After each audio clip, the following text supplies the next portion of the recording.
আজকের ভিডিওতে রইল concept of odd and even number. এটা একটা চার্ট করেছি সুবিধার্থে, বাচ্চারা এরকম কালারফুল চার্ট দেখলে খুশি হয়, সেই সুবিধার্থে এটা করেছি। দেখুন 1 থেকে 100 অবধি লিখেছি। এবার যেগুলো ইভেন নাম্বার আর কি আমরা পড়েছি, লাস্টে 2, 4, 6, 8, 0 থাকলে সেগুলোকে বলা হয় ইভেন নাম্বার। আর যেগুলো 1, 3, 5, 7, 9 থাকবে সেগুলোকে আমরা বলবো odd number. Okay,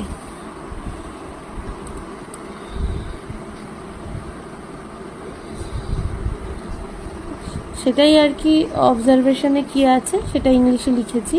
the columns you have coloured are even numbers, the columns that are not coloured are odd numbers. Okay, কি পেলাম আমরা? What we find that the numbers that end with 0, 2, 4, 6 and 8 are even numbers. The numbers that end with 1, 3, 5, 7 and 9, that's a odd number. Okay,